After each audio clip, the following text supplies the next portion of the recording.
Hello and welcome back to my channel, welcome back to my videos. If you haven't seen any of my videos before, big welcome, and to all those lovely folk that have been posting me messages saying, make more videos, they're coming. My phone broke, excuses, but it wasn't making videos for me anymore. And also life has been quite full on over the last month or two in good ways and stuff. So there's been retreats I've been running and lots of workshops and art and things. And with the retreats, they've been dedicated to the Morrigan. They've been the Call of the Morrigan retreats. They've been epic, one in Dartmoor, one in Glastonbury here.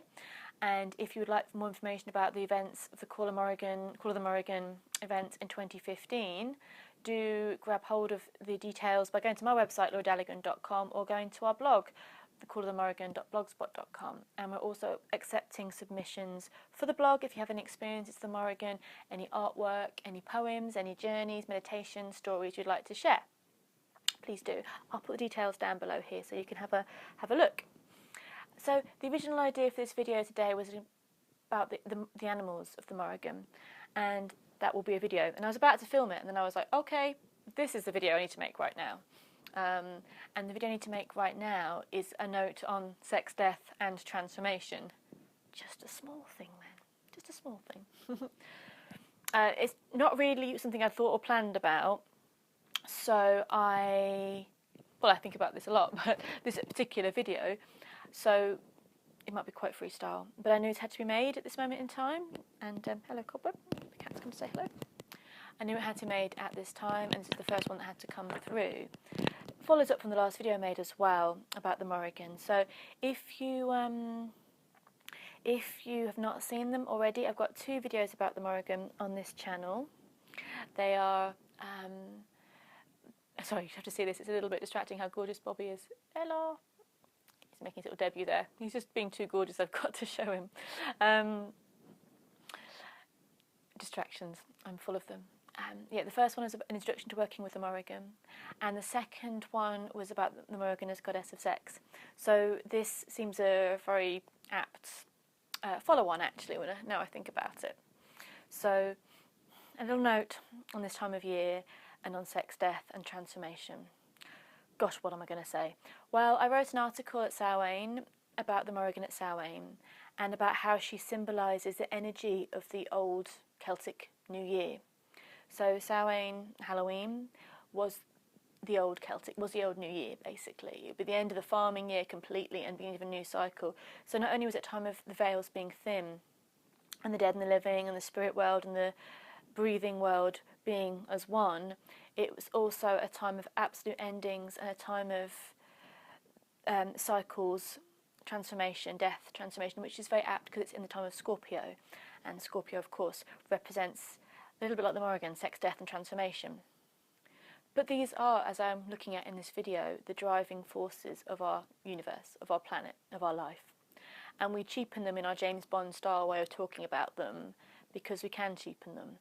And we can be scared of death, and we can cheapen sex and transformation. Well, you can't really escape that one. But you can't escape any of them, really.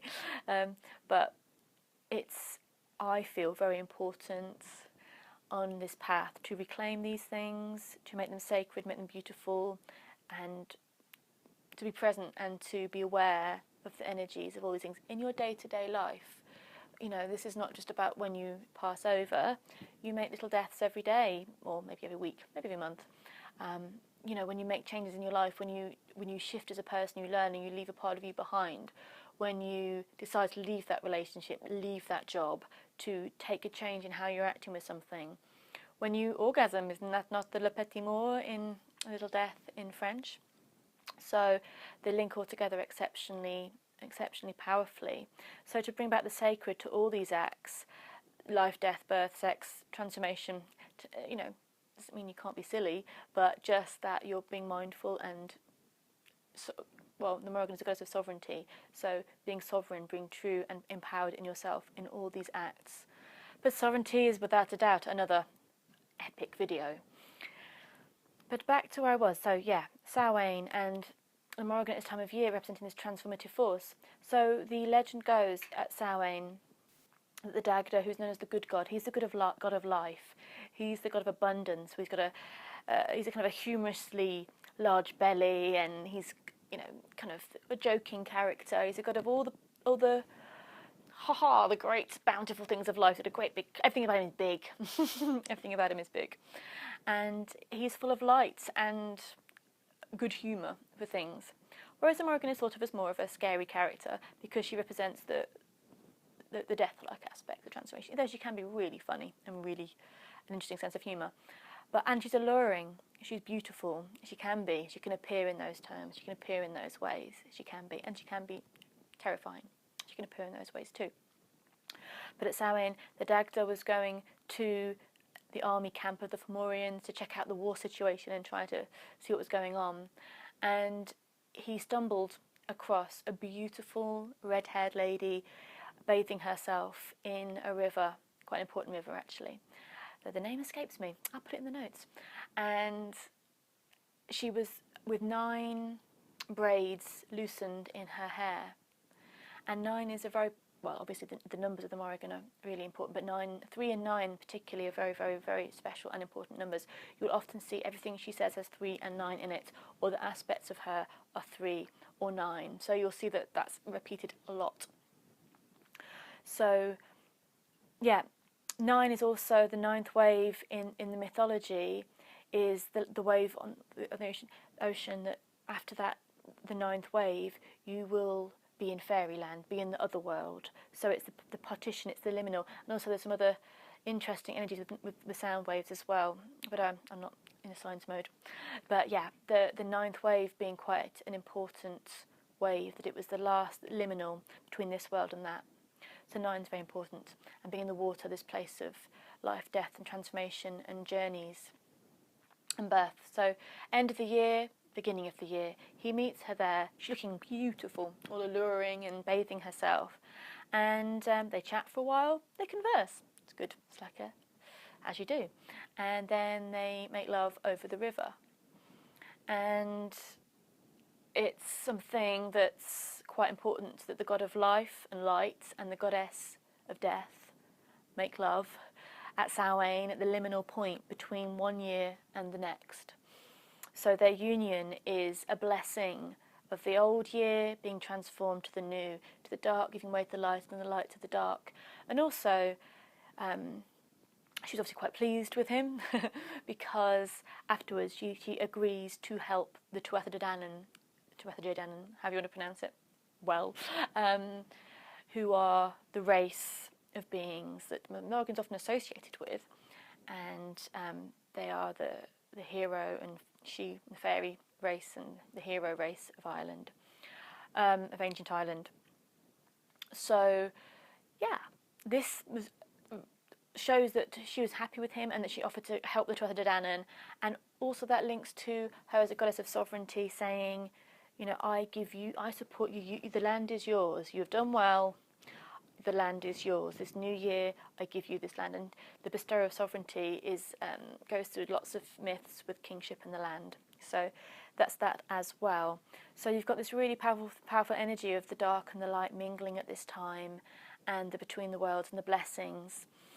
So I think she has quite a powerfully beautiful role in this, that far from scary, Samhain kind of figure, she's offering her love, offering her body, her pleasure, and her gift to the Dagda and to the land. And yeah, so this is something that I was writing about. So at this time of year, the dark time of the year, we think of the dark goddess, and often people say they see the Morrigan as this sort of a crone, an older lady, an older woman with a black raven cloak on at this time of year. It's up to you. That's not always how I see her, actually. It's only once I think I've seen her like that. But however you see her is completely on your journey and how she wishes to appear to you. But the reason I made this video was not only to discuss her energy at this time of year as a bringer of new beginnings, of transformation, of clearing out the old, of blessing the new, of using her power as a woman and her sexuality in a very earthy and bestowing sovereignty way. She's a lot is a lot brighter than people often think about her at this time of the year. You know, saying, actually, you, the god of light, I like you, you're good, let's get it on, let's see how it goes. And it goes well, and therefore the new year is promised to you. So as we approach our Roman calendar New Year, this is something that claiming our sovereignty, claiming our own sexuality, claiming what we give away, and what we want to leave in the old year. She's a good goddess to work with, though she will bring a lot of bluntness. Anyway, that was one topic I wanted to say, but the idea of, I was going on a little bit more, I think that's what I wanted to say, about sex and death. Again, I didn't plan this video, this came to me probably 10 minutes before I started filming, so do excuse my kind of chaotic way of talking. But the idea of, I was saying with the scorpionic energy, sex and death and rebirth.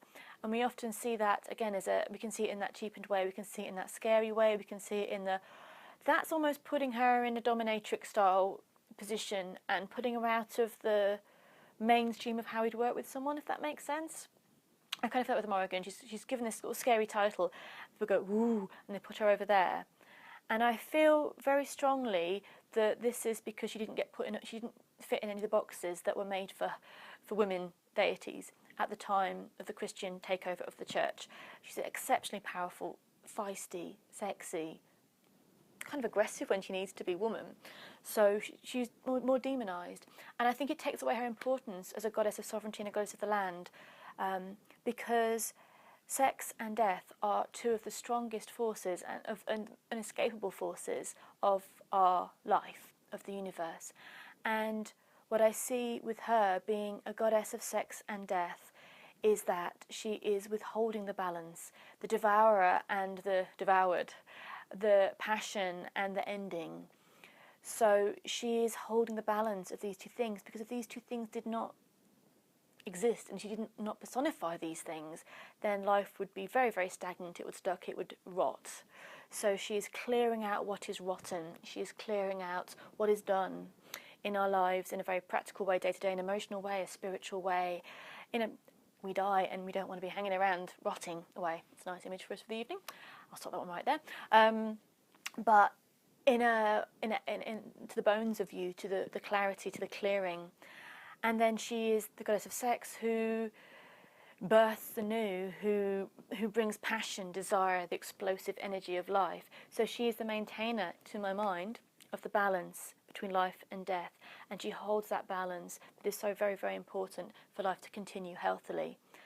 So that is what I wanted to say, actually. I think that's something enough to think about, and I would love to hear your thoughts about this, about her as not only a goddess of sex and death, not only a goddess of the land, but actually a goddess that holds those universal points of balance in a non-polite way, you know, in a way that's real and bloody and sweaty and awesome, but also sometimes scary and facing your darkest moments and facing your fears.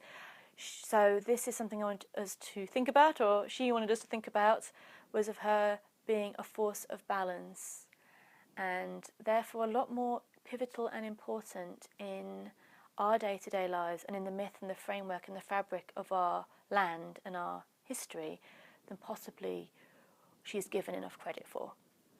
Thank you for watching. I hope that all made sense. As I said, it kind of came through to be said, and I said it. Right, more videos coming. Take care. Comments here, like around here, subscribe, share with your friends, Facebook, Twitter. Go to our website to find out more information about workshops I'm doing and running and playing. Have a lovely rest of your evening. Take care. Bye.